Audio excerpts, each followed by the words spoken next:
Isang malakas na sampal ang umalingaw-ngaw sa gitna ng mataong ballroom. Dahilan upang biglang tumahimik ang musika at matigil ang tawanan ng mga bisita. Para bang huminto ang ikot ng mundo ni Rosa habang naramdaman niya ang init na gumagapang sa kanyang kaliwang pisngi. Isang hapdi na tumagos hanggang sa kanyang pagkatao. Pero kailangan niyang lunukin ang kanyang pride, hindi para sa sarili niya, kundi para sa batang nanginginig sa takot sa ilalim ng mesa.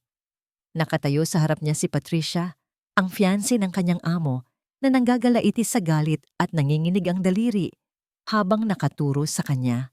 Ang magarang gown na suot nito ay tila balat kayo lamang ng isang demonyong nagtatago sa anyo ng tao. Ang kapal ng mukha mo, sigaw ni Patricia. Ang boses ay matinis at puno ng lason. Sinabi ko na sa'yo, di ba? Huwag na huwag mong lalapitan si Matias. Isa ka lang katulong. Marumi ang mga kamay mo. Yumuko si Rosa. Mahigpit niyang kinuyom ang kanyang mga palad sa likod ng suot niyang puting apron. Kung alam lang ng babaeng ito kung sino talaga siya. Kung alam lang nila na ang katulong na sinasampal nila ay si Valeria Montesillo, ang tagapagmana ng imperyong sinira nila. Pero hindi ngayon. Hindi pa ngayon. Patawad po, Ma'am Patricia. Mahinang sagot ni Rosa, bagaman ang bawat salita ay parang bubog sa kanyang lalamunan. Nakita ko po kasing umiiyak si Sir Matias. Gusto ko lang po sana siyang bigyan ng tubig. Tubig? O baka nilalagyan mo ng laso ng isip ng bata? Asik ni Patricia, sabay tulak sa balikat ni Rosa. Muntik nang matumba si Rosa, pero nanatili siyang nakatayo ng tuwid. Sa di kalayuan, nakita ni Rosa si Rodrigo. Ang amo niyang milyonaryo, ang ama ni Matias. Nakatayo ito sa gilid, hawak ang isang baso ng alak.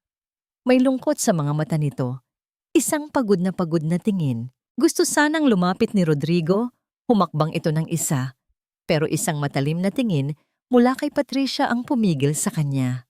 Muli, nanaig ang kahinaan ng loob ni Rodrigo kaysa sa pagiging ama niya. Nanikip ang dibdib ni Rosa. Ganito na ba talaga ang buhay sa mansyong ito? Puno ng ginto at kristal, pero walang puwang para sa awa. Tumingin si Rosa sa ilalim ng mahabang mesa kung saan nagtatago si Matias. Ang batang may kaarawan ngayon, 5 taong gulang na, pero ni isang salita ay wala pa itong binibigkas simula nang mamatay ang ina nito, 2 taon na ang nakararaan. Nakikita ni Rosa ang takot sa mga mata ng bata habang nakatingin ito sa kanya.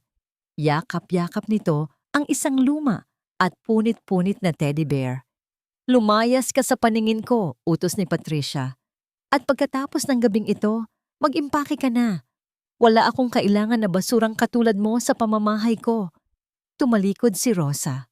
Mabigat ang kanyang mga hakbang. Ito na ba ang katapusan ng kanyang misyon? Paano na ang pangako niya kay Camila? Kung aalis siya, sino na ang magtatanggol kay Matias mula sa kalupitan ni Patricia? Bawat hakbang palayo ay parang hinihila ang puso niya pabalik.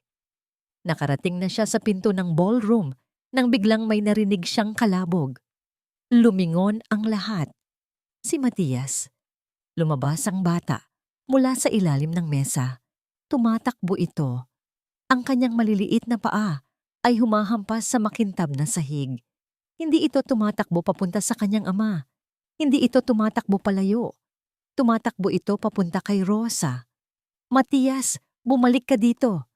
Sigaw ni Patricia, akmang hahabulin ang bata. Pero mabilis si Matias. Naabutan niya si Rosa bago pa man ito makalabas ng pinto. Kumapit ang bata sa binti ni Rosa nang mahigpit na mahigpit. Tila ba ito na lang ang natitirang kakampi niya sa buong mundo. Umiiyak ang bata. Ang mga luha ay bumabasa sa uniforme ni Rosa. Lumuhod si Rosa at niyakap ang bata. Wala siyang pakialam kung sibakin siya, kung saktan siya. Tahan na Matias, nandito si Tita Rosa, hindi kita iiwan. Umiling ang bata ng mabilis. Tumingala ito kay Rosa. Ang mukha ay puno ng luha at uhog. Ang bibig ay nanginginig na parang may gustong pakawalan na matagal nang nakakulong. Bumukas ang bibig ni Matias pero walang boses na lumabas. Tumahimik ang buong ballroom. Lahat ay nakatingin. Maging si Rodrigo ay nabitawan ng baso ng alak. Basag. Huminga ng malalim ang bata. Tila kumukuha ng buwelo mula sa kaibuturan ng kanyang kaluluwa. At sa gitna ng katahimikan, isang salita ang bumasag sa lahat ng kasinungalingan sa kwartong iyon. Mama. Napasinghap ang lahat. Hindi papa, hindi yaya, mama. Ang salitang iyon ay tumama sa puso ni Rosa na parang kidlat. Tinawag siyang ina ng anak ng kanyang matalik na kaibigan. Ang batang pipi sa loob ng 2 taon, nagsalita para tawagin siya. Napatayo si Rodrigo, nanlaki ang mga mata, tila nakakita ng multo. Matias, nagsalita ka? Pero hindi tumingin si Matias sa ama niya. Mas lalo lang itong sumiksik sa leeg ni Rosa at inulit ang sigaw. Mas malakas, mas desperado. Mama, huwag po kayo aalis. Dahan-dahang tumayo si Rosa habang karga ang bata. Hinarap niya ang mga bisita, hinarap niya si Rodrigo at hinarap niya si Patricia. Sa pagkakataong ito, wala nang takot sa mga mata ni Rosa. Ang maternal instinct ay nagbigay sa kanya ng lakas na hindi kayang tibagin ng sinuman. Pero si Patricia, ang mukha ni Patricia ay hindi maipinta. Namumutla ito na parang inalisan ng dugo, pero ang mga mata ay nag-aapoy sa puot. Hindi ito galit ng isang ina na naagawa ng atensyon. Ito ay takot ng isang kriminal na malapit ng mabuking. Dahan-dahang lumapit si Patricia, bawat hakbang ay mabigat at mapanganib. Huminto siya sa harap ni Rosa at Matias. Ang nangiti sa kanyang labi ay peke at nakakapanindig balahibo. Anong ginawa mo sa anak ko? Bulong ni Patricia, pero sapat para marinig ng lahat ang diin ng banta. Anong orasyon ang ginamit mo, bruha ka? Tumingin siya kay Rodrigo at sumigaw. Nakikita mo na ba, Rodrigo? Niloloko niya ang bata. Ginagamit niya ang anak mo para makuha ang pera mo. Isa siyang mangkukulam. Niyakap ni Rosa si Matias ng mahigpit para protektahan ito sa nanlilisik na tingin ni Patricia. Alam niya, sa sandaling binigkas ni Matias ang salitang mama, nagbago na ang lahat. Wala nang balikan. Nagsimula na ang giyera at sa mga mata ni Patricia, nakita ni Rosa ang isang pangako. Isang pangakong papatayin siya nito bago sumikat ang araw. Kalabog! Isang mamahaling flower vase ang sumabog at naging pira-piraso sa sahig ng kwarto ni Patricia. Ang mga bubog ay kumikinang sa ilalim ng chandelier, parang mga matatalim na ngipin na handang manakmal. Hinihingal si Patricia. Ang kanyang dibdib ay mabilis na tumataas baba. Nakatingin siya sa sarili niya sa malaking salamin, pero hindi ang magandang mukha niya ang nakikita niya. Ang nakikita niya ay ang imahe ni Rosa. Iyong hamak na katulong na iyon, nayakap-yakap si Matias. At mas masakit pa doon, nakikita niya ang reaksyon ni Rodrigo kanina. Hindi galit ang nakita niya sa mga mata ng kanyang fiancé. Nakita niya ang pagkamangha, nakita niya ang pag-asa. Hinablot ni Patricia ang suklay sa kanyang vanity table at ibinato ito sa pader. Buwisit! Sigaw niya. Bagaman walang nakakarinig dahil soundproof ang kwarto. Buwisit na katulong yan. Sino siya sa akala niya? Siya ang bida? Siya ang ina? Napaupo siya sa gilid ng kama. Nanginginig ang mga kamay. Hindi pwedeng mangyari ito. Ilang taon niyang pinagplanuhan ang lahat. Mula sa dahan-dahang paglaso, sa tiwala ni Camila sa sarili nito, hanggang sa aksidenteng... Hindi naman talaga aksidente. Ginawa niya ang lahat para mawala ang sagabal, para makuha ang yaman ng mga Montesilo at iligtas ang pamilya niya sa pagkalubog. At ngayon, isang pipitsuging yaya lang ang sisira sa lahat? Dahil lang tinawag siyang mama ng batang pipi na yon? Tumayo si Patricia at naglakad-lakad. Kailangan niyang mag-isip. Hindi sapat na paalisin lang si Rosa. Kung paaalisin lang niya ito, hahanapin ito ni Rodrigo. Baka kaawaan pa. Baka sundan pa. Kailangan niyang sirain si Rosa sa paraang pandidirihan ito ni Rodrigo. Kailangang maging krimen ang gagawin niya, hindi lang basta pagkakamali. Napadako ang tingin niya sa kanyang jewelry box na nakabukas sa ibabaw ng mesa. Kumislap ang isang singsing, ang engagement ring na bigay ni Rodrigo. Malaki ang brilyante, mabigat at napakamahal. Isang demonyong ngiti ang unti-unting gumuhit sa mga labi ni Patricia. Kinuha niya ang singsing at tinitigan ito. "Sorry, Rodrigo," bulong niya sa hangin. "Pero kailangan kong isakripisyo ito sandali para masagip ang kinabukasan natin." Mabilis na lumabas si Patricia ng kwarto. Tahimik ang buong mansyon. Nasa garden pa ang ibang staff. Nagliligpit ng mga kalat. Pagkatapos ng disastrous na party, ito ang tamang pagkakataon. Dahan-dahan siyang naglakad patungo sa quarters ng mga katulong. Alam niyang nasa kusina pa si Rosa, naghuhugas ng pinggan bilang parusa. Pumasok si Patricia sa masikip at amoy luma na kwarto ni Rosa. Nandidiri siyang humawak sa mga gamit doon. Nakita niya ang bag ni Rosa, isang lumang canvas bag, nakupas na ang kulay.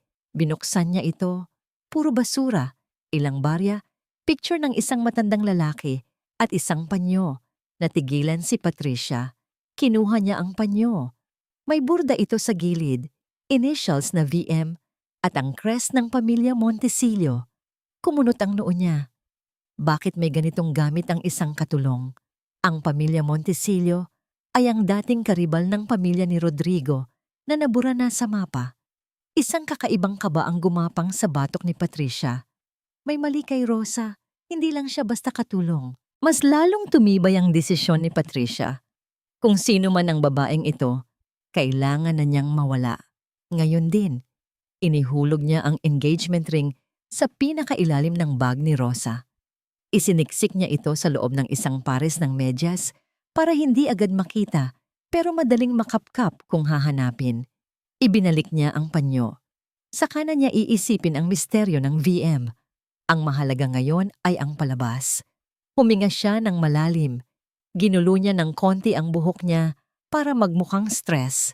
Kinurot niya ang sarili sa tagiliran para maiyak siya sa sakit. At nang handa na siya, humakbang siya palabas ng kwarto at pinakawalan ang pinakamalakas at pinakadesperadong sigaw na kaya niyang gawin. "Tulong! Tulungan niyo ako!" Nagmadali siyang tumakbo pabalik sa main hall, kung saan naroon si Rodrigo, nakausap ang Chief of Security. "Rodrigo," humagulgol si Patricia, halos madapa sa paglapit sa lalaki. Niyakap niya ito ng mahigpit, umaarte na parang hihimatayin. "Anong nangyari?" "Patricia, bakit?" Tanong ni Rodrigo, halata ang pag-aalala. Inangat ni Patricia ang kanyang kamay. Pinapakita ang daliring wala ng suot na singsing. "Ang singsing ko? Ang engagement ring natin." Umiiyak na, sabi niya. Ang luha ay tumutulo mula sa kanyang mga mata na parang gripo. "Nawawala. Ninakaw." "Ano? Paanong ninakaw?" "Iniwan ko lang sa mesa ko sandali para maghilamos. Pagbalik ko, wala na. At nakita ko si Rosa na lumabas galing sa kwarto ko kanina." Natahimik ang mga gwardya. Napatingin si Rodrigo kay Patricia, tapos sa direksyon ng kusina. "Si Rosa?" Mahinang tanong ni Rodrigo. "Sigurado ka ba?" "Oo, siya lang ang may lakas ng loob na pumasok doon." Humiwalay si Patricia sa yakap at tumingin ng diretso sa mga mata ni Rodrigo. Pinapanaig ang kanyang kasinungalingan. "Halugugin niyo ang gamit niya. Ngayon din. Huwag niyo siyang paalisin hanggat hindi niyo nakikita ang singsing ko." Tumingin si Patricia sa hallway papunta sa kusina. Nakita niyang lumabas si Rosa. Basa ang mga kamay at gulat na gulat ang mukha. "Huli ka na." Sa isip-isip ni Patricia, magpaalam ka na sa anak mo. Parang bumagal ang ikot ng mundo habang pinapanood ni Rodrigo ang pagbagsak ng mga gamit mula sa lumang bag ni Rosa papunta sa makintab na mesa sa sala. Ilang barya, suklay, at ting! Isang pamilyar na kislap ang gumulong at huminto sa tapat mismo ng kanyang kamay. Ang engagement ring, ang singsing na simbolo ng pangako niya kay Patricia. Napapikit si Rodrigo ng mariin. Ang bigat sa kanyang dibdib ay parang isang malaking bato na dumadagan sa kanyang paghinga. Gusto niyang magalit, gusto niyang sumigaw, pero bakit ang nararamdaman niya ay pagkadismaya at awa? Kita niyo na, tili ni Patricia. Ang boses ay matinis at nanginginig sa galit. Nahuli ka rin magnanakaw. Sir, hulihin niyo na siya. Dalhin niyo na siya sa presinto ngayon din. Dahan-dahang iminulat ni Rodrigo ang kanyang mga mata at tumingin kay Rosa. Inaasahan niyang makakita ng takot. Inaasahan niyang makakita ng isang katulong na luluhod, iiyak, at magmamakaawa para sa kanyang kalayaan. Ganoon naman ang lahat ng taong nahuhuli, hindi ba? Pero hindi si Rosa. Nakatayo lang ito ng tuwid sa gitna ng sala, napapaligiran ng mga security guard. Ang mukha nito ay kalmado, bagaman ang mga mata ay puno ng lungkot. Hindi lungkot dahil nahuli siya, kundi lungkot dahil hindi siya pinaniwalaan.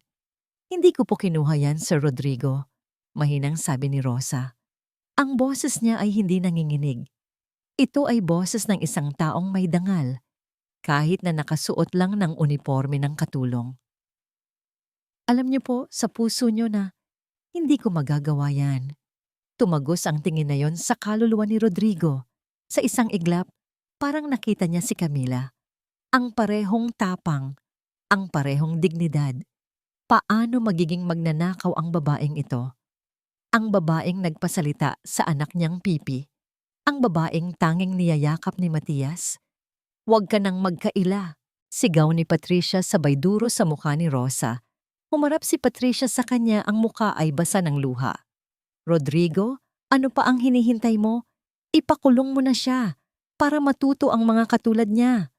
Lumapit ang Chief of Security, hawak ang posas. Sir, dadalhin na po namin siya. Huwag, mabilis na sagot ni Rodrigo. Natigilan si Patricia. Anong huwag? Huminga ng malalim si Rodrigo. Alam niyang ito ang pinakamaling desisyon sa mata ng batas, pero ito lang ang tamang desisyon sa mata ng puso niya. Hindi niya kayang makitang nakaposa si Rosa.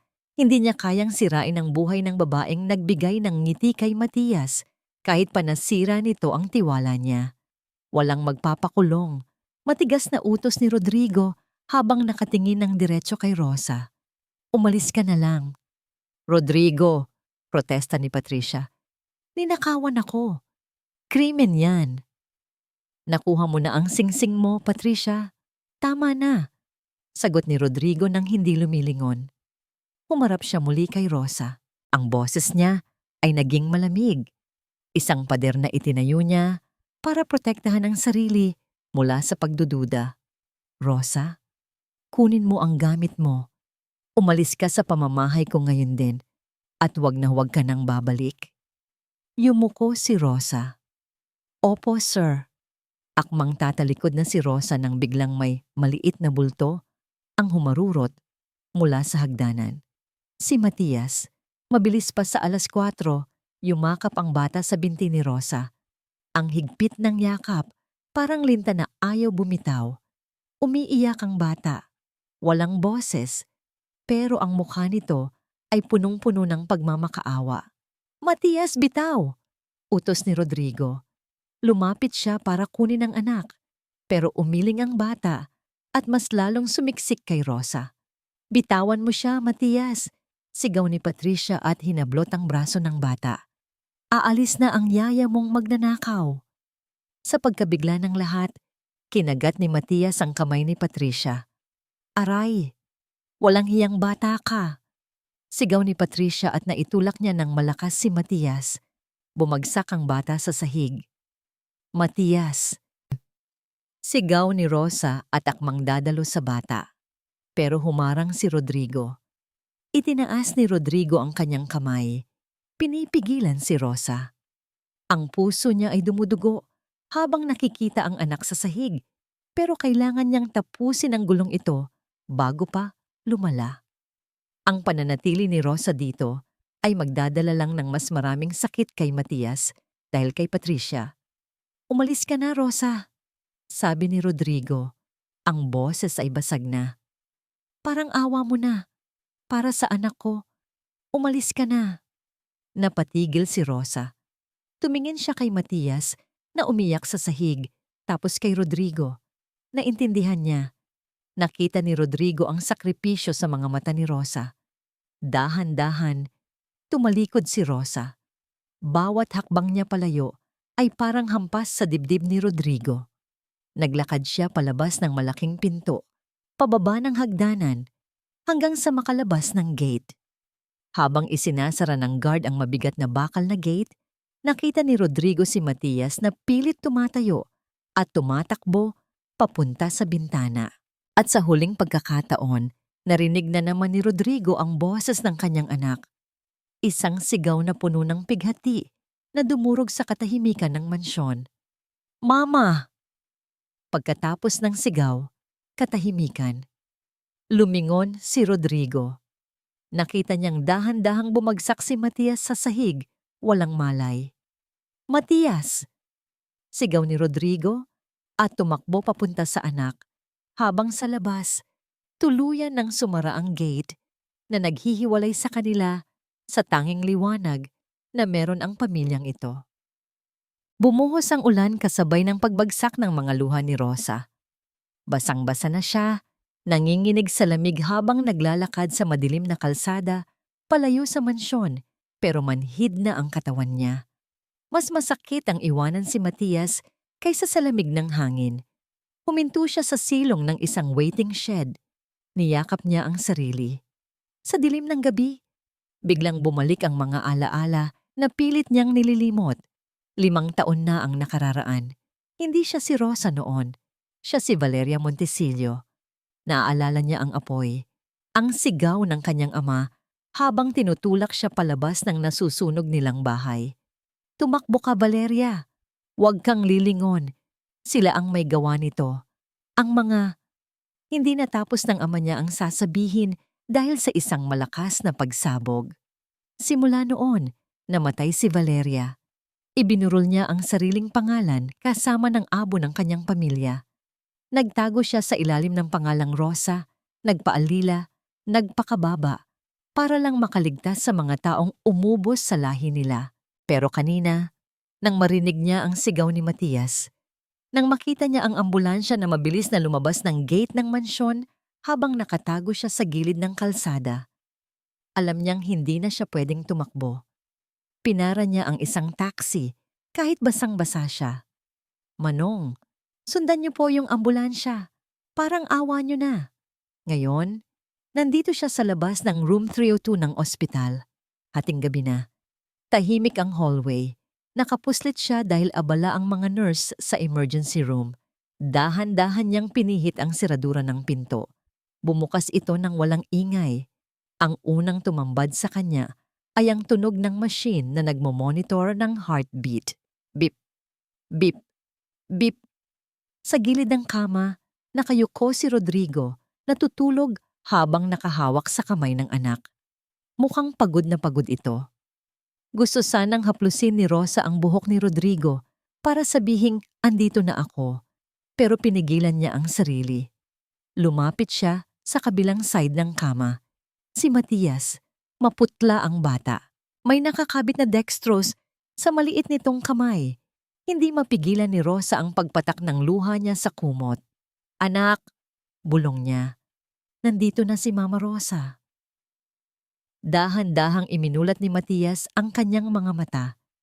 Nang makita niya si Rosa, isang mahinang ngiti ang gumuhit sa kanyang mga labi. Pilit niyang iniabot ang kanyang kamay para hawakan ang pisngi ni Rosa. "Mama!" Paos na bulong ng bata.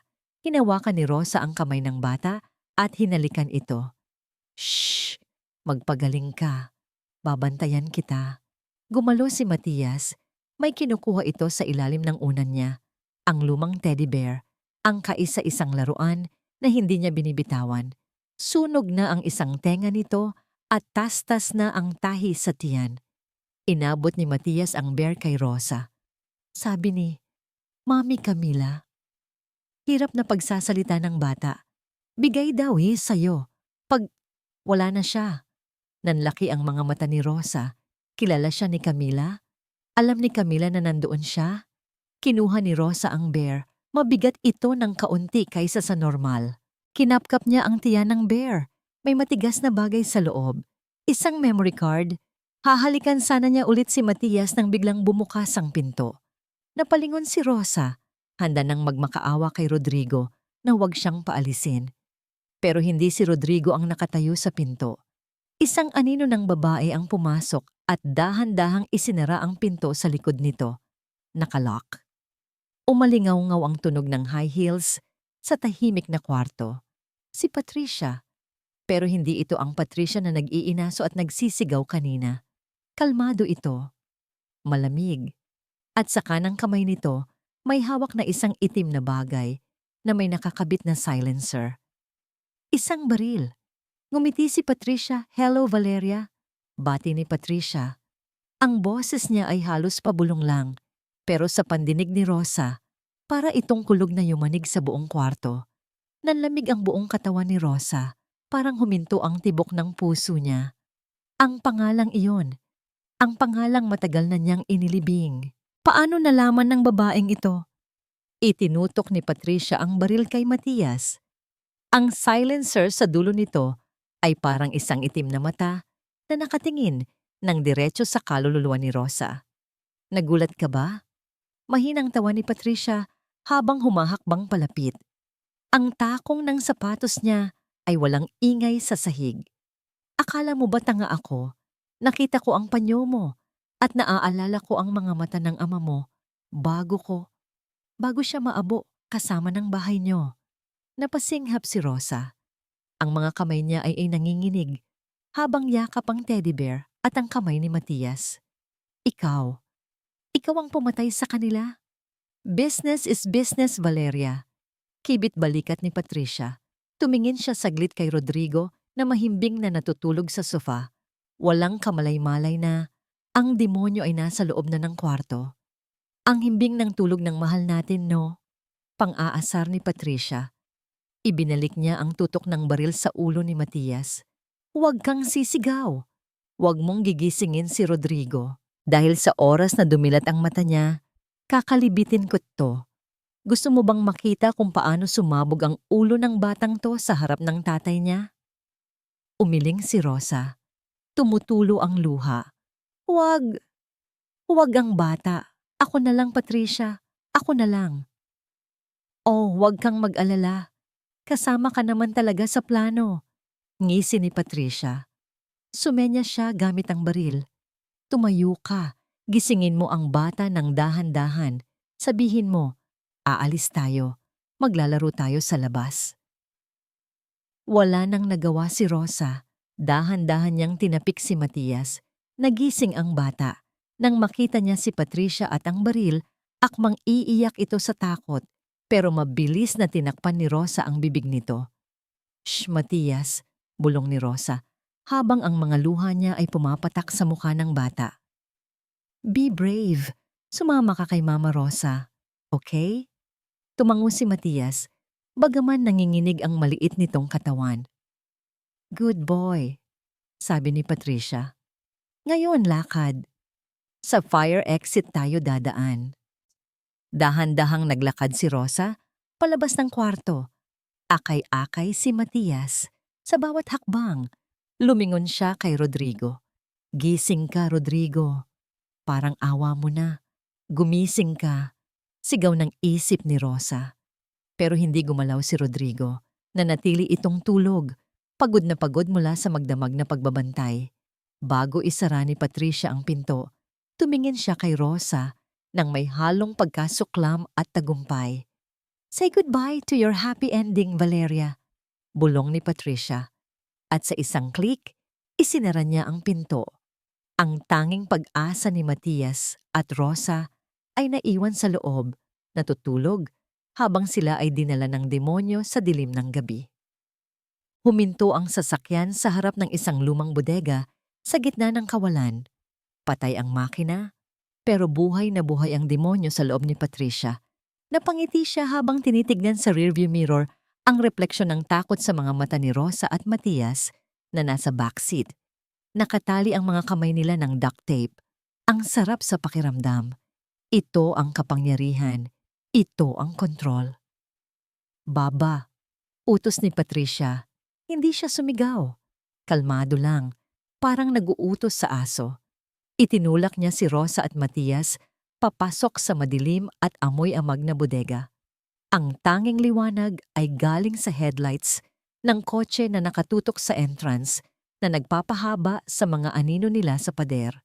Napahagulgol si Matias pero mabilis siyang sinaway ni Patricia gamit ang dulo ng baril. Tumigil ka sa kakaiyak, bata. Masakit sa tenga. Isinandal niya ang dalawa sa isang malaking poste sa gitna. Kumuha siya ng lubid mula sa gilid at mabilis na itinali sila ng magkasama. Mahigpit. Siguradong hindi makakawala. Tumayo si Patricia at pinagmasdan ang kanyang obra maestra. Si Valeria Montesillo, ang dating prinsesa ng lipunan, ngayon ay mukhang basahan, yakap-yakap ang anak ng karibal niya. Alam mo, Valeria, panimula ni Patricia habang naglalakad-lakad paikot sa kanila, ang takong ng sapatos niya ay umaalingaw-ngaw sa semento. Bilib din ako sa'yo. Akala ko nung pinasunog ko ang bahay niyo, tapos na ang problema ko. Pero parang ipis ka ang hirap mong patayin. Tumingin si Rosa sa kanya ng masama. Bakit mo ginagawa ito, Patricia? Mayaman ka naman. Nasa sayo na ang lahat. Tumawa ng malakas si Patricia. Ang tawa niya ay matinis, parang bubog na kumayod sa dingding. Lahat? Wala sa akin ang lahat hanggat buhay ang batang to. Sigaw niya sabay turo kay Matias. Lumapit si Patricia at hinawakan ang baba ni Rosa ng mahigpit. Alam mo ba kung bakit namatay ang nanay niya? Si Camila, ang santa-santita mong kaibigan? Nanlaki ang mga mata ni Rosa. Ngumisi si Patricia. Hindi aksidente ang pagkawala ng preno ng kotse niya. Ako ang pumutol. Ako! Napasinghap si Rosa. Demonyo ka. Papatayin ka ni Rodrigo kapag nalaman niya to. Walang malalaman si Rodrigo. Bulong ni Patricia habang dinadampot ang isang galon ng gasolina sa gilid. Dahil ang kwentong lalabas sa balita bukas ay ganito. Ang baliw na yaya na si Rosa, tinangay ang bata, at aksidenteng nasunog sa bodega habang nagtatago. Binuksan ni Patricia ang galon. Ang masangsang na amoy ng gasolina ay agad na kumalat sa hangin. Sinimulan niyang buhusan ang paligid ni Rosa at Matias. Binuhusan niya ang mga lumang kahoy, ang mga tuyong dahon sa sahig. Gumawa siya ng isang bilog ng kamatayan sa paligid nila. Umiiyak si Matias, sumisiksik sa dibdib ni Rosa. Mama, Mama. Huwag kang matakot, Matias. Bulong ni Rosa, bagaman nanginginig din siya. Pumikit ka lang. Huwag kang titingin. Natapos ni Patricia ang kanyang sining. Inilapag niya ang galon at kinuha ang kanyang gold lighter mula sa bulsa. Click! Sumindi ang maliit na apoy. Sumasayaw ito sa dilim, naghihintay na pakawalan. Sayang ka, Valeria, sabi ni Patricia habang tinititigan ang apoy. Maganda ka pa naman sana, pero mas maganda ang kinabukasan ko kasama si Rodrigo at ang pera niya. Walang pagdadalawang isip, inihagis ni Patricia ang lighter sa sahig na may gasolina. Whoosh! Sa isang iglap, naging impyerno ang bodega. Ang apoy ay mabilis na gumapang, gutom na gutom. Pinalilibutan sina Rosa at Matias. Ang init ay nakakapaso agad sa balat. Tumalikod si Patricia at naglakad palabas. Hindi na siya lumingon. Ang mga sigaw ni Rosa na humihingi ng tulong ay parang musika sa kanyang pandinig. Sumakay siya sa kanyang kotse, pinaandar ang makina at umalis. Sa loob ng nasusunog na bodega, ubo ng ubo si Rosa dahil sa kapal ng usok. Ang apoy ay palapit na ng palapit. Wala na silang madadaanan. Nakatali sila sa poste. Mama Rosa. Ubo ni Matias. Mainit. Niyakap ni Rosa ang bata. Pilit na tinatakpan ng kanyang katawan para hindi ito madilaan ng apoy. Sorry anak, sorry. Ito na ba ang katapusan? Biglang may nahulog na nasusunog na kahoy malapit sa kanila. Gumulong ito, papunta sa paanan ni Matias. Itinuro ni Matias ang isang bagay sa sahig. Ang kanyang teddy bear. Nahulog ito kanina nung tinali sila. Ngayon, ang gilid ng teddy bear ay nagsisimula ng umapoy. Mama, turo ni Matias. Ang mata ay nalalabo na sa usok. Yung tumingin si Rosa. Sa butas ng nasusunog na tiyan ng bear, may kumislap. Isang bagay na metal. Isang memory card. Biglang naalala ni Rosa ang sinabi ni Matias sa ospital. Bili ni Mami Camila. Nabuhayan ng dugo si Rosa. Hindi sila pwedeng mamatay dito. Hindi pwedeng manalo ang demonyo. Tumingin siya sa paligid. Ang apoy ay kumakain na. Sa poste, sa likod nila. Kung masusunog ang lubid bago sila masunog, may pag-asa pa. Matias! Sigaw ni Rosa sa gitna ng ugong ng apoy. Kumapit ka lang. Lalabas tayo dito. Lalabas tayo. Ah! Sumigaw si Rosa sa sakit habang pilit na pinapatid ang lubid sa kanyang pulso. Ang apoy na kumakain sa poste, sa likod niya ay dumidila na rin sa tali. Mainit. Nakakapaso. Naamoy niya ang sunog na balat ng sarili niyang kamay, pero hindi siya pwedeng tumigil. Mama, takot ako.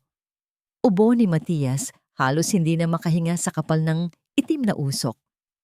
Konting tiis na lang anak. Malapit na, sagot ni Rosa. Bagaman nanlalabo na rin ang paningin niya. Snap! Naputol ang lubid. Mabilis pa sa kidlat, niyakap ni Rosa si Matias at tinakpan ang ilong nito ng kanyang damit. Ang apoy ay nasa paligid na nila, parang pader na walang pintuan. Napatingin siya sa sahig. Ang teddy bear. Sunog na ito, naging abo na ang tela. Pero sa gitna ng abo, kumikinang ang maliit na metal. Ang memory card. Kahit mainit, dinampot ito ni Rosa at mahigpit na kinuyom sa kanyang palad. Ito ang susi. Ito ang alas. Ito ang dahilan kung bakit sila mabubuhay. Matias, kumapit ka sa likod ko. Huwag kang bibitaw. Sigaw ni Rosa. Pinasan niya ang bata. Saan sila dadaan? Sarado ang pinto. Ang bintana sa taas. Masyadong mataas. Krag! Bumagsak ang isang malaking kahoy mula sa kisame. Gumawa ito ng butas sa pader ng bodega na gawa sa lumang yero. Nakita ni Rosa ang maliit na liwanag mula sa labas. Ang ulan. Doon! Takbo! Buong lakas na tumakbo si Rosa. Bawat hakbang ay parang pagtakbo sa impyerno. Ang init ay sumusunog sa likod niya. Tumalon siya palabas ng butas, kasabay ng isang malakas na pagsabog sa loob. Boom! Tumalsik sila sa putikan. Gumulong-gulong si Rosa para patayin ang apoy sa laylayan ng damit niya. Niyakap niya si Matias nang mahigpit, prinotektahan ng bata mula sa mga lumilipad na debris. Hinihingal siya. Ang ulan ay bumagsak sa kanyang mukha. Hinuhugasan ang uling at dugo. Malamig ang ulan, pero buhay na buhay ang pakiramdam niya. Buhay sila. Tumingin si Matias sa kanya. Umiiyak, pero ligtas. Mama, hinalikan ni Rosa ang noo ng bata. Ligtas na tayo, pero hindi pa tapos ang laban. Tumayo si Rosa. Masakit ang buong katawan niya. May paso siya sa braso, may sugat siya sa paa. Pero kakaiba ang nararamdaman niya. Ang takot na laging nasa puso niya sa nakalipas na 5 taon, nawala na. Kasamang nasunog sa bodega ang takot na yon. Kasamang namatay sa apoy si Rosa. Inakay niya si Matias palayo sa nasusunog na bodega, papunta sa kalsada. Naglakad sila sa gitna ng ulan, hanggang sa makakita sila ng isang lumang telepono sa labas ng saradong tindahan. Nanginginig ang mga kamay ni Rosa habang dinudukot ang huling barya sa bulsa niya. Inidial niya ang isang numero na kabisado ng puso niya. Kahit 5 taon na niyang hindi tinatawagan. Ring, ring, hello? Sagot ng isang matandang lalaki sa kabilang linya. Ang boses nito ay paos at malungkot. Sino ito? 10 oras na ng gabi. Huminga ng malalim si Rosa. Pinunasan niya ang putik sa kanyang mukha. Itinaas niya ang kanyang noo. Tito Alfonso, sabi niya. Ang boses niya ay hindi na boses ng isang katulong. Ito ay boses ng isang reyna na nagbabalik, na tahimik sa kabilang linya. Ang boses na yan, hindi, patay na siya. Buhay ako, tito. Matigas na sagot ni Rosa. Patawarin mo ako kung nagtago ako ng matagal. Pero tapos na ang pagtatago. Narinig niya ang paghagulgol ng matanda sa kabilang linya. Senyorita Valeria, Diyos ko, Valeria. Tito, makinig ka. Putol ni Valeria sa emosyon. Wala na siyang oras para sa drama.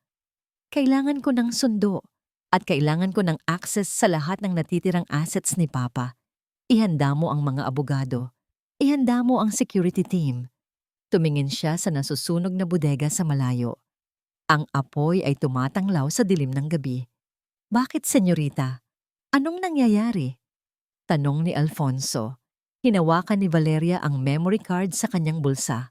Tumingin siya kay Matias na nakatingin sa kanya ng may paghanga. Simulan mo ang Protocol Phoenix, tito. Utos ni Valeria. Ang mga mata niya ay kasing lamig ng yelo. May sisingilin tayo at sisiguraduhin kong babayaran niya ito ng dugo. Kinabukasan, ang lugar ay napapaligiran ng police line. Mausok pa rin ang guho ng bodega. Dumating ang itim na kotse ni Rodrigo. Halos madapa siya sa pagtakbo palabas. Ang mukha niya ay putlang-putla. Ang mga mata ay namamaga sa kakaiyak. Nasaan sila? Sigaw ni Rodrigo sa hepe ng bumbero. Nasaan ang anak ko? Yumuko ang hepe at inalis ang sombrero nito. Sir, wala kaming nakitang survivors. May 2 bangkay na natagpuan sa loob. Sunog na sunog. Hinihinala namin na bumagsak si Rodrigo sa putikan. Hindi! Hindi! Ang sigaw ni Rodrigo ay puno ng pighati. Isang tunog na kayang dumurog ng puso ng sino mang makakarinig. Niyakap niya ang sarili sa gitna ng abo. Nawalan na ng saysay ang mundo. Sa di kalayuan, sa itaas ng isang burol na nakatanaw sa crime scene, may nakaparadang isang mahabang itim na limousine. Tinted ang mga bintana nito. Sa loob ng sasakyan, nakaupo si Valeria. Malinis na siya. Nakasuot ng mamahaling itim na coat at natatakpan ng malaking sunglasses ang kanyang mga mata. Sa tabi niya, natutulog ng mahimbing si Matias, iyakap ang isang bagong teddy bear. Pinanood ni Valeria si Rodrigo na umiyak sa putikan. Gusto niyang bumaba. Gusto niyang sabihing buhay kami. Pero pinigilan niya ang sarili. Masyado pang maaga, Rodrigo. Bulong ni Valeria. Kailangan mong maramdaman ang sakit. Kailangan mong matutong lumaban. Isinara niya ang bintana ng kotse. Tayo na, Alfonso. Utos niya sa driver. Marami pa tayong aayusin bago ako magpakilala sa kanila. Umandar ang limousine palayo. Iniiwan ang nakaraan sa abo at tinatahak ang daan patungo sa isang malupit na paghihiganti. 1 linggo na ang nakalilipas, pero para kay Rodrigo, parang kahapon lang nangyari ang lahat. Nakaupo siya sa dulo ng mahabang mesa sa conference room ng kanyang kumpanya. Ang mga boses ng mga board members sa paligid niya ay parang ugong lang ng mga langaw. Wala siyang naririnig, wala siyang pakialam. Ang nasa isip lang niya ay ang maliit na kabaong na ibinurol nila kahapon. Walang laman iyon, kundi abo. Abo ng anak niya. Abo ni Rosa. Rodrigo. Bulong ni Patricia sa tabi niya. Sabay hawak sa balikat niya. Makinig ka. Kailangan nating itong gawin para sa kumpanya. Para sa legacy ng tatay mo. Tumingala si Rodrigo. Ang mga mata niya ay mapula at walang buhay. Tinitigan niya si Patricia. Nakaitim din ito, mukhang nagluluksa. Pero may kakaibang kislap sa mga mata nito. Pagmamadali, Kasakiman? Hindi sigurado si Rodrigo at sa totoo lang, wala na siyang lakas para alamin. Sa harap niya ay isang makapal na dokumento. Transfer of Asset Management and Power of Attorney. Pirmahan mo na, Hon. Pangungumbinsi ni Patricia. Inilalagay ang mamahaling ballpen sa kamay niya. Ako na ang bahala sa lahat habang nagpapahinga ka. Isasalba ko ang kumpanya natin. Ang totoo, bagsak na ang kumpanya. Simula nang mawala si Rodrigo sa sarili, bumagsak ang stocks. Maraming investors ang umatras, sabi ni Patricia. Ang tanging paraan ay ibigay sa pamilya nito ang pamamahala para makakuha ng loan. Nanginginig ang kamay ni Rodrigo. Ano ba ang saysay ng yaman kung wala na ang anak niya? Kung wala na ang pamilya niya? Sige, paos na sagot ni Rodrigo. Kunin mo na lahat. Wala na akong pakialam. Idinampi niya ang dulo ng ballpen sa papel. Nakangiti si Patricia. Ang mga board members ay nagbubulungan, hinihintay ang pagbagsak ng huling hari. Pero bago pa man gumuhit ang tinta sa papel, blag! Bumukas ng malakas ang malaking pinto ng conference room. Natigilan ang lahat. Napahinto si Rodrigo. Napalingon si Patricia, galit ang muka. Sino yan? Hindi niyo ba alam na may private meeting kami? Pumasok ang isang grupo ng mga nakasuit na lalaki, mga abogado, at sa gitna nila, naglalakad ang isang babae. Hindi ito ordinaryong babae. Ang bawat hakbang ng kanyang itim na stiletto ay may awtoridad. Nakasuot siya ng puting tailored suit na sobrang linis, sobrang elegante, na parang nililiwanagan nito ang madilim na kwarto. Nakasuot siya ng malaking sunglasses at wide-brimmed hat na tumatakip sa kalahati ng kanyang mukha.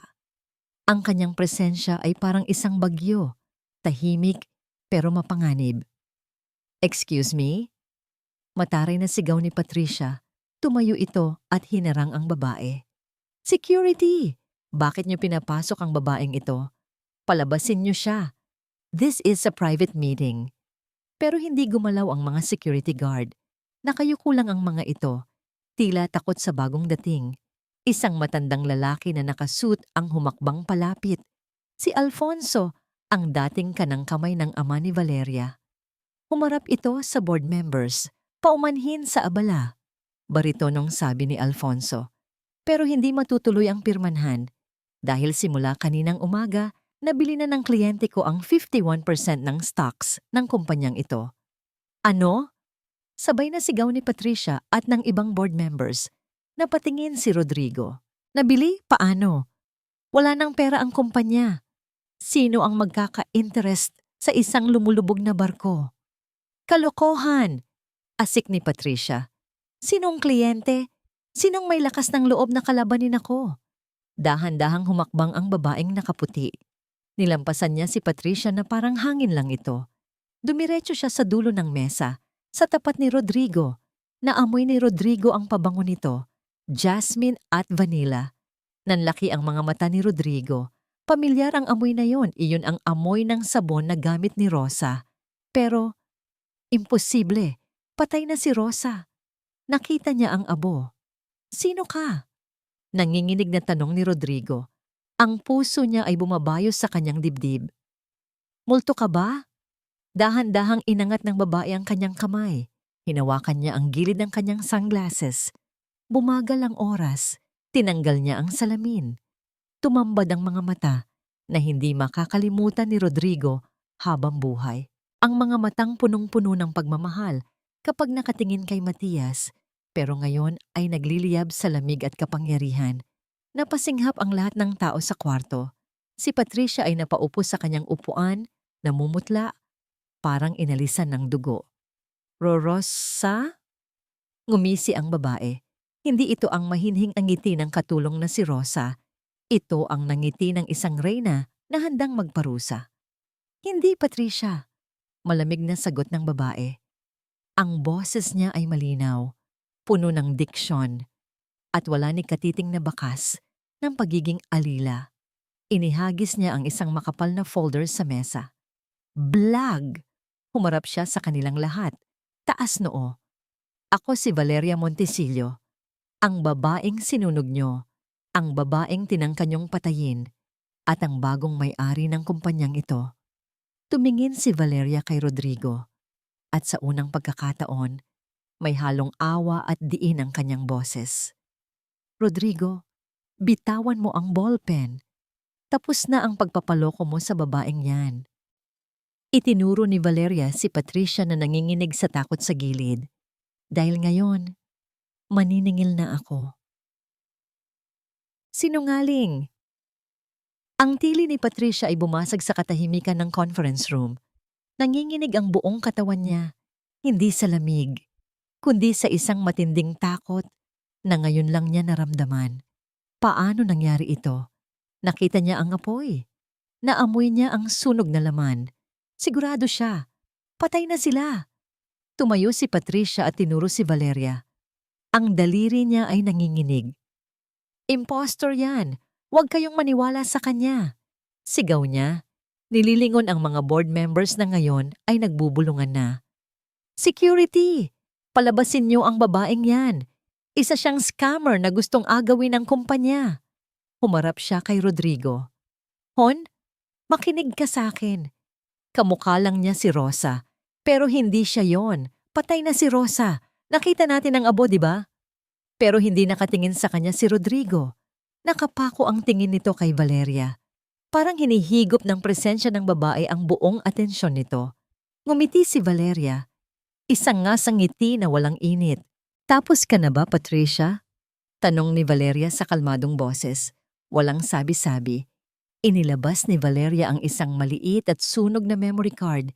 Itinaas niya ito para makita ng lahat. Sabi mo, patay na si Rosa. Sabi ni Valeria habang naglalakad palapit sa laptop na nakakonekta sa projector at sound system ng kwarto. Pero ang katotohanan ay parang buto. Kahit ibaon mo sa lupa, kahit sunugin mo, pilit itong uusbong para singilin ka. Isinaksak ni Valeria ang memory card. Nag-flash sa malaking screen ang isang loading bar. Huwag! Patayin niyo yan! Sigaw ni Patricia.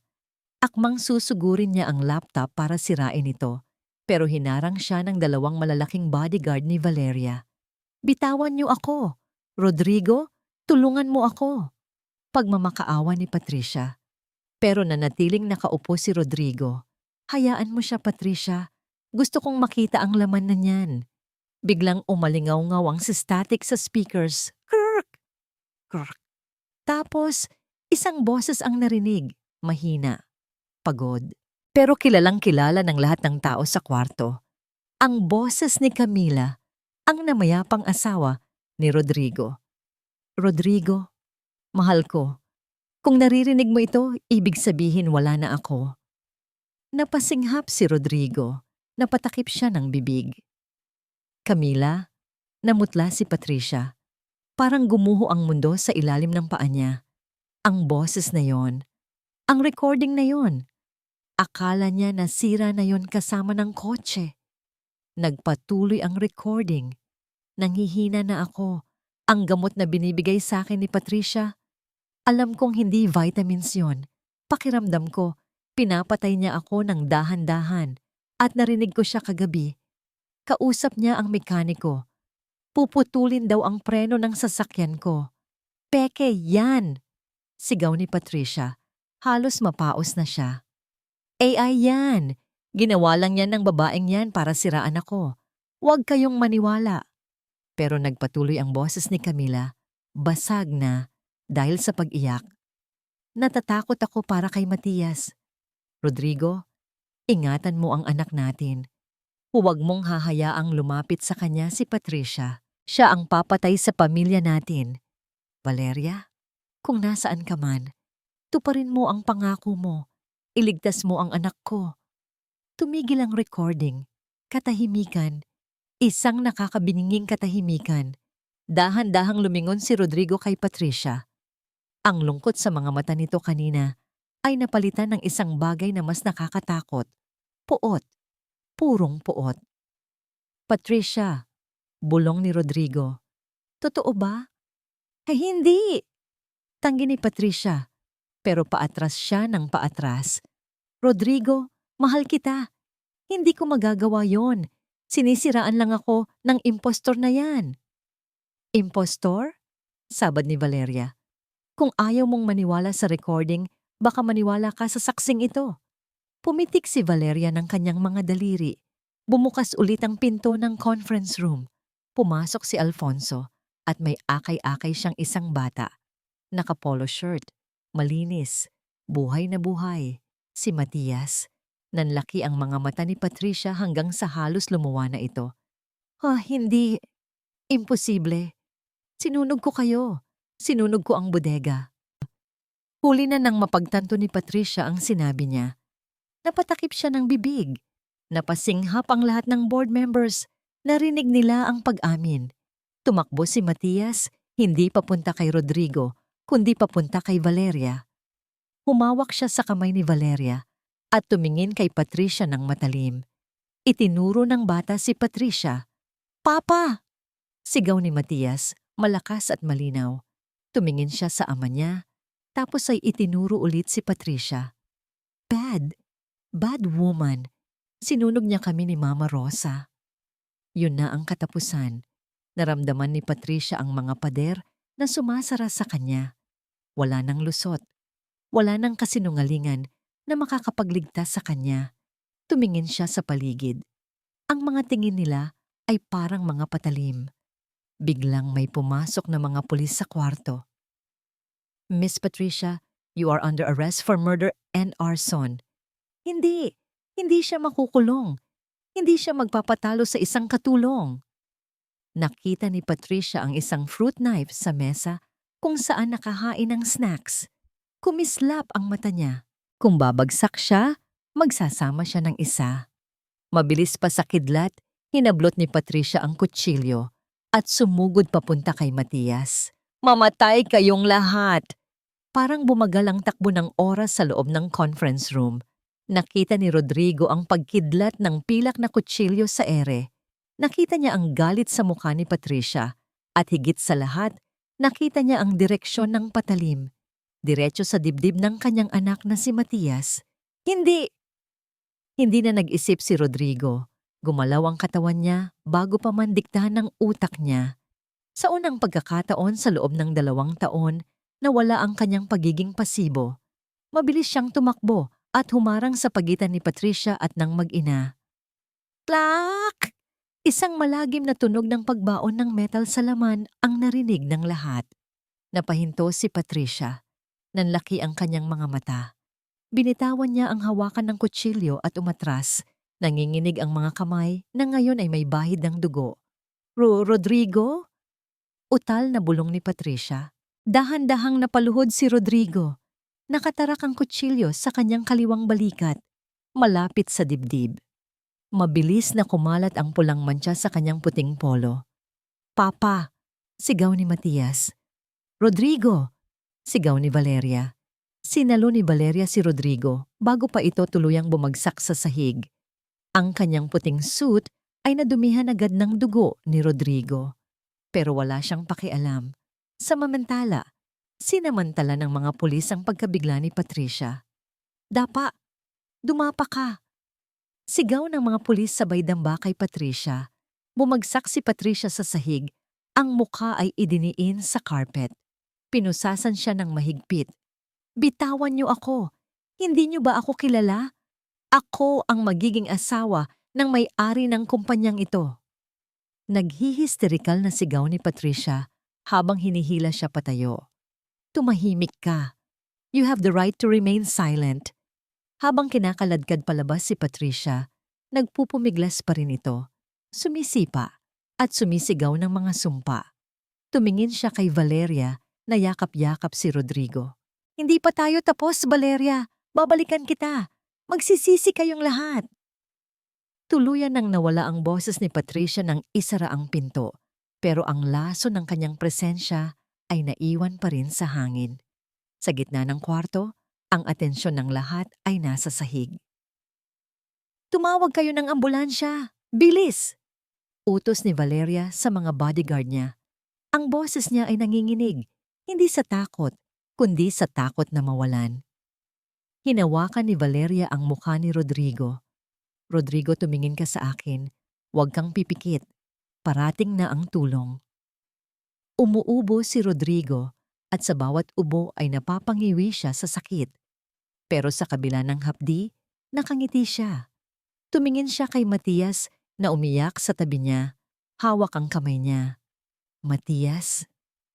Hirap na bigkas ni Rodrigo. Okay ka lang ba, anak? Tumango si Matias habang tumutulo ang luha. Opo, Papa. Brave po ako. Gaya ni Mama Rosa. Napatingin si Rodrigo kay Valeria. Ang mga mata ni Rodrigo ay puno ng pagsisisi, lungkot at pagmamahal. Inabot niya ang kamay ni Valeria na puno ng dugo. Vi, Valeria! Bulong niya. Patawarin mo ako. Nabulag ako. Ang tanga-tanga ko. Shh! Tama na yan. Suway ni Valeria. Pinipigilan ang sarili niyang luha. Pinunit niya ang laylayan ng kanyang mamahaling coat at idiniin ito sa sugat ni Rodrigo para pigilan ang pagdurugo. Huwag ka nang magsalita. Magtipid ka ng lakas. Kailangan kong sabihin. Pilit ni Rodrigo, hinahabol ang hininga. Salamat. Salamat sa pagliligtas sa kanya. Nung hindi ko magawa. Salamat sa pagiging ina sa kanya. Bumagsak ang luha ni Valeria. Sa wakas, narinig din niya ang mga salitang matagal na niyang gustong marinig. Hindi bilang katulong, kundi bilang siya. Gawin mo ang lahat para mabuhay, Rodrigo. Matigas na sabi ni Valeria, bagaman basag ang boses niya. Huwag mo kaming iiwan ngayon. Marami ka pang utang sa amin. Naiintindihan mo? Ngumiti ng mahina si Rodrigo. Unti-unting bumibigat ang talukap ng kanyang mga mata. Ang paligid ay nagiging madilim. Pangako! Bulong ni Rodrigo bago tuluyang nawalan ng malay. Rodrigo? Rodrigo! Tapik ni Valeria sa pisngi nito. Gumising ka! Alfonso, nasaan na ang medic? Bumukas ang pinto at pumasok ang mga paramedics na may daladalang stretcher. Mabilis nilang isinakay si Rodrigo. Nakasunod si Valeria at Matias. Hawak-hawak pa rin ang kamay ng lalaking handang ibuwis ang buhay para sa kanila. Habang itinakbo ang stretcher sa hallway, tahimik na nagdasal si Valeria. Wag muna, Lord. Wag muna. Bigyan niyo pa kami ng pagkakataong maging pamilya. 6 na buwan na ang nakalipas. Ang ingay ng mga alon na humahampas sa pampang ay parang musika na nagpapatulog sa lahat ng takot na naramdaman nila noon. Payapa ang dagat. Kasing payapa ng buhay nila ngayon sa rest house ng mga Montesillo sa Batangas. Sa buhanginan, tumatakbo ang isang batang lalaki. Ang kanyang tawa ay umaalingaw-ngaw sa hangin, malakas at puno ng sigla. Malayo na ito sa batang pipi at takot na nagtatago sa ilalim ng mesa. Habulin niyo ako! Ang bagal niyo! Sigaw ni Matias habang hawak ang isang makulay na saranggola. Nakaupo sa isang picnic blanket sina Rodrigo at Valeria. Pinapanood nila ang bata habang magkahawak kamay. Napangiti si Valeria. Tignan mo siya, parang hindi dumaan sa impyerno. Tumango si Rodrigo, hinaplos niya ang peklat sa kanyang balikat, ang marka ng gabing muntik na siyang mamatay. Pero imbes na masakit na alaala, tinuturing niya itong medalya. Ito ang patunay na nagawa niyang protektahan ang pamilya niya. Salamat sa iyo, Val.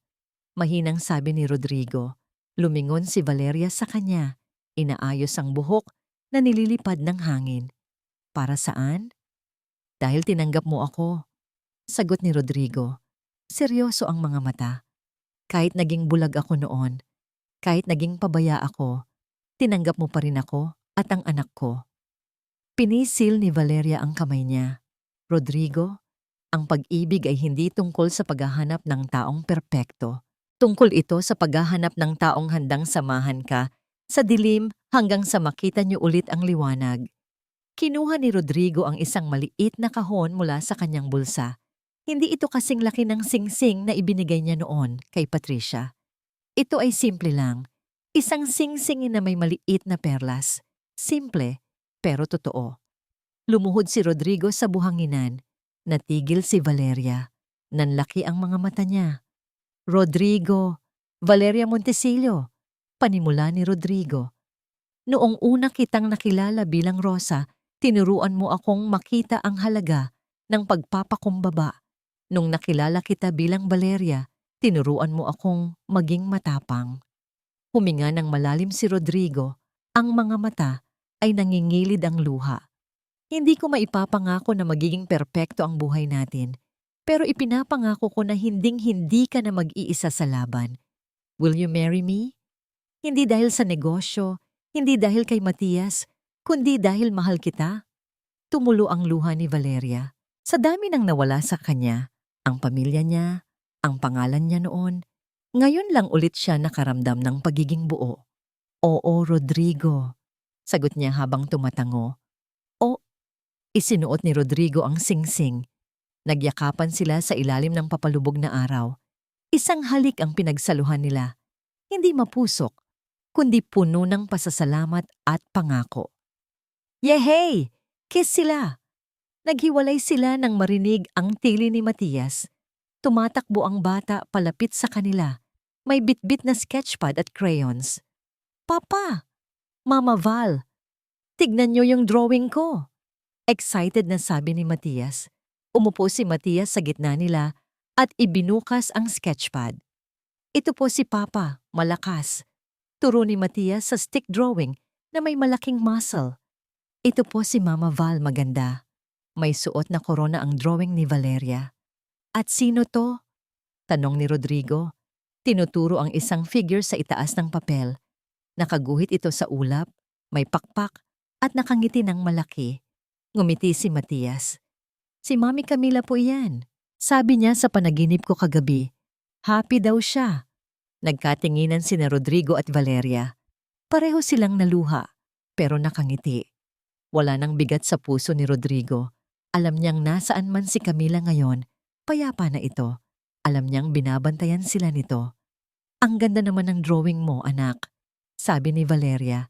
Niyakap si Matias at hinalikan sa pisngi. Siguradong proud na proud si Mami Camila sa'yo. Group hug. Sigaw ni Matias. Nagyakapan silang tatlo. Isang pamilyang nabuo mula sa mga piraso ng nakaraan, pinagtibay ng katotohanan, at pinagbigkis ng pagmamahal na dumaan sa apoy. Unti-unting lumubog ang araw sa dagat. Nag-iiwan ng kulay kahel at lila sa langit.